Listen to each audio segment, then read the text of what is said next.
Sleeper cells ఈ ఫరీదాబాద్లో ఇవాళ చదువుకోని వాళ్ళు కాదు, చదువుకున్న డాక్టర్లు, ఎంబీబీఎస్లు, కెనడాలో చదువుకున్న డాక్టర్లు ఇస్లామిక్ ఉగ్రవాదానికి ఆకర్షితుడవడాన్ని బట్టి చూస్తుంటే ఇక చదువు నేర్చుకున్న వాళ్ళు కూడా రాడికలైజేషన్ అంటే నా మతం కోసం నేను ఎంతమందినైనా చంపుతాను, భారతదేశం మాకు శత్రు దేశం, భారతదేశంలో వీలైనంత మందిని చంపాలి అని ఇస్లామిక్ ఉగ్రవాదం చదువుకున్న డాక్టర్లు కూడా ఈ విధంగా ఆలోచించారు. ఫరీదాబాద్లో ఇవాళ ఉదయం దొరికిన దాన్ని బట్టి చూస్తే చాలా చాలా చాలా చాలా అన్ఫార్చునేట్ ఇన్సిడెంట్గా మనకు అనిపిస్తోంది. చదువుకుంటే చాలా ఏ విధంగా రాడికలైజేషన్ నుంచి తప్పించుకుంటారంటారు. సో చదువుకు రాడికలైజేషన్కు సంబంధం లేదు అన్న విధంగా జరుగుతున్న పరిస్థితి. రాహుల్ గాంధీ ఖండన స్టేట్మెంట్ రిలీజ్ చేశారు కొద్దిసేపటి క్రితమే. ప్రియాంక గాంధీ కూడా ఈ ఘటనను ఖండిస్తూ స్టేట్మెంట్ రిలీజ్ చేసిన పరిస్థితి. డాక్టర్లు టెర్రరిస్ట్గా మారారు, మెడికల్ కాలేజీలో చదువుకున్న వాళ్ళు టెర్రరిస్ట్గా మారారంటేనే, ఎందుకంటే ఈ ఉదయం అరెస్ట్ చేసిన వాళ్ళు ఫరీదాబాద్లోని మెడికల్ కాలేజీలో AK-47 గన్స్ కూడా స్వాధీనం చేసుకున్నారంటే ఈ ఉగ్రవాదులు ఏ విధంగా వీళ్ళు భరి తెగించారు అన్నది మనకు అర్థం చేసుకోవచ్చు. సో ఒక విధంగా చెప్పాలంటే ఈ ఇప్పటివరకు అందుతున్న ప్రైమరీ ఇన్ఫర్మేషన్ ప్రకారం 10 మంది చనిపోయారు, 20 మందికి పైగా గాయపడ్డారు. గాయపడ్డ వాళ్ళందరినీ కూడా లోక్ నాయక్ జయప్రకాష్ నారాయణ్ ఆసుపత్రిలో చేర్పించి చికిత్స అందిస్తున్నారు. సో జీ న్యూస్ ఎప్పటికప్పుడు దానికి సంబంధించిన లైవ్ అప్డేట్స్ కూడా మనం దీనికి సంబంధించి అందిస్తూ ఉంటాం. అయితే అక్కడ పేలుడు ఘటనకు సంబంధించి ఇప్పటి వరకు మనం చూసిన విజువల్ చూస్తే చాలా పెద్ద ఎత్తున, ఏదో ఐఈడి అంటే లో ఇంటెన్సిటీ బ్లాస్ట్ కాదు, తక్కువ ఇంటెన్సిటీతో బ్లాస్ట్ అయితే మనకు కనిపించట్లేదు. చాలా పెద్ద ఎత్తున చాలా తెలివిగా ఉగ్రవాదులు వ్యవహరించినట్టుగా అర్థమవుతుంది. ఇవాళ ఫరీదాబాద్లో పట్టేసిన నేపథ్యంలో ఇది మరి ఆత్మాహుతి దాడా అంటే కదులుతున్న కారులో బాంబ్ బ్లాస్ట్, పార్క్ చేసి కూడా వెళ్ళలేదు. ఎందుకంటే నేను ఇంతకుముందు చెప్పినట్టు ఎర్రకోట దగ్గరైనా చాందినీ చౌక్ దగ్గరైనా కార్ పార్కింగ్ కూడా సరిగ్గా ఎర్రకోట ముందు చేరాదు. పోలీస్ భద్రత చాలా ఎప్పుడు 24 అవర్స్ ఎర్రకోట ముందు ఉంటూనే ఉంటుంది. సో ఢిల్లీ పోలీసు ఇప్పుడు హైలైట్ ప్రకటించి హర్యానా బార్డర్ అంతటి మూసేశారు. హర్యానా బార్డర్, యూపీ బార్డర్ అంతా కూడా చెక్స్ ఇప్పుడు చేస్తున్నారు. ప్రజలకి 112 నెంబర్కు ఎటువంటి సమాచారం ఉన్నా సరే ఇవ్వాల్సిందిగా చెప్తున్న పరిస్థితి మనకు కనిపిస్తోంది. చాందినీ చౌక్ మార్కెట్ రేపు కూడా క్లోజ్ చేయాలి. రెడ్ ఫోర్ట్ కానీ చాందినీ చౌక్ మార్కెట్ రేపు కూడా క్లోజ్ చేయాలని అథారిటీస్ అన్ని కూడా ఆదేశించాయి. FSL forensics science laboratories team అక్కడ చేరుకుంది. తర్వాత IED ఇంప్రూవైజ్డ్ ఎక్స్ప్లోజివ్ డివైస్ అంటే పేలుడు పదార్థం IEDని యూజ్ చేసినట్టుగా చెప్తున్నారు. ఒక సస్పెక్ట్ని, ఒక అనుమానితుడిని పోలీసులు అదుపులో ఉన్నారు. అదేవిధంగా జమ్మూ కాశ్మీర్కి సంబంధించిన పోలీసులు ఇవాళ ఏదైతే కనుగొన్నారో దాని జమ్మూ కాశ్మీర్ పోలీస్ అధికారుల సహాయం కూడా పోలీసులు తీసుకునే ప్రయత్నం ప్రస్తుతం చేస్తున్నారు. హైదరాబాద్లో కూడా హైలైట్ ప్రకటించారు. పాత బస్తీలో హైదరాబాద్లో ప్రస్తుతం పూర్తిగా పోలీసులంతా కూడా చెక్స్ తనిఖీలు నిర్వహిస్తున్న పరిస్థితి మనకు పాత బస్తీ అంతటా కూడా కనిపిస్తుంది. సజ్జనార్ కొద్దిసేపటి క్రితమే హై అలర్ట్ చేసిన పరిస్థితి. నేషనల్ ఇన్వెస్టిగేషన్ ఏజెన్సీ NIA ప్రస్తుతం సంఘటన స్థలానికి చేరుకుంది.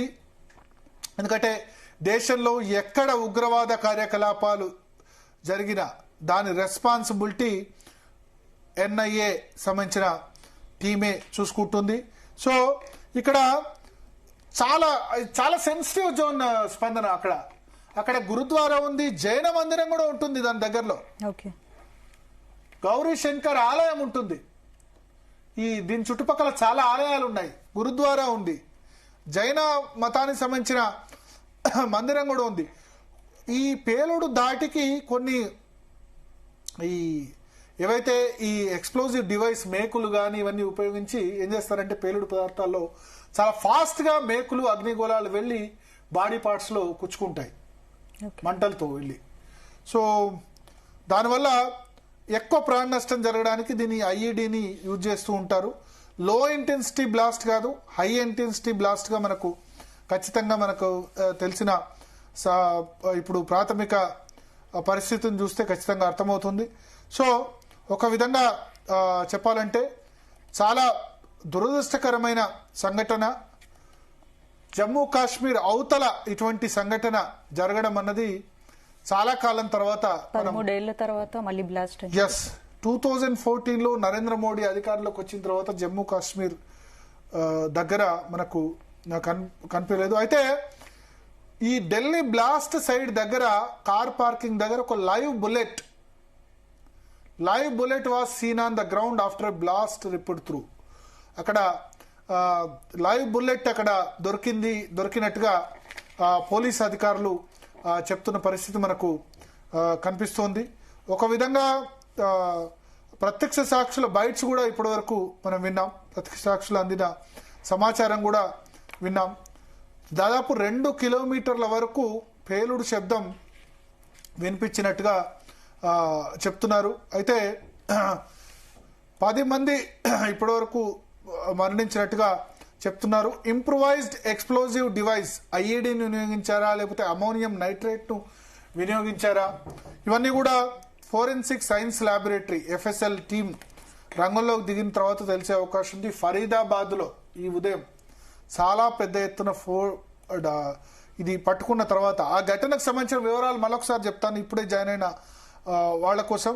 2900 కిలోల పేలుడు పదార్థాన్ని 3 డాక్టర్లు, చదువుకున్న వాళ్ళు 3 డాక్టర్లు ఇస్లామిక్ రాడికలైజేషన్ పూర్తిగా జిహాద్ చేయాలి, ఇతర మతస్థుల్ని చంపాలి అన్న ఉద్దేశంతో టార్గెట్ ఇస్లామిక్ డాక్టర్ చదువుకున్న వ్యక్తులు, ఒకళ్ళు కాదు ఇద్దరు కాదు 3 కలిసి కుట్రబన్ని ఫరీదాబాద్లో 2900 కిలోల ఎక్స్ప్లోజివ్ కనుక్కున్నారు. దీనిలో ప్రధాన సూత్రధారి డాక్టర్ ముజామిల్.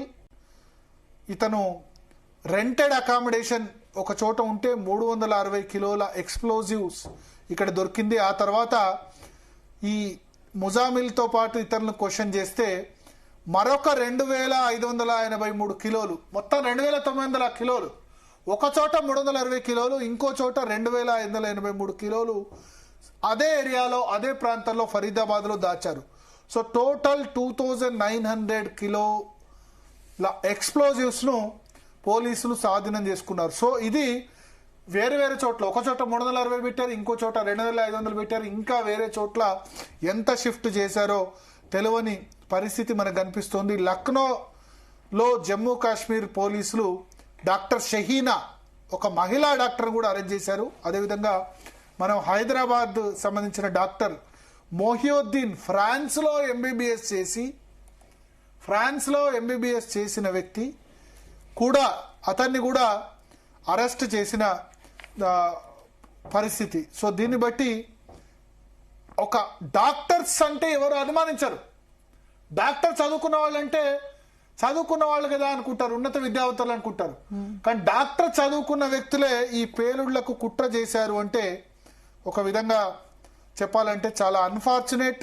ఎవరిని నమ్మాలో ఎవరిని నమ్మకూడదో తెలియని పరిస్థితి. సో చాలా మంది ప్రముఖులు ఇప్పటివరకు దిగ్భ్రాంతి వ్యక్తం చేశారు. సో ఇంట్రోగేషన్ అయితే కొనసాగుతుంది. ఎస్, దీనికి సంబంధించిన ఇన్వెస్టిగేషన్స్ కంటిన్యూ అవుతున్నాయి. నరేంద్ర మోడీ కొద్దిసేపటి క్రితమే प्रधानमंत्री नरेंद्र मोदी ने दिल्ली में हुए विस्फोट के मद्देनजर हालात का जायजा लिया है. सूत्रों ने बताया कि उन्होंने केंद्रीय गृह मंत्री अमित शाह की बात की और स्थिति पर ताजा जानकारी ली.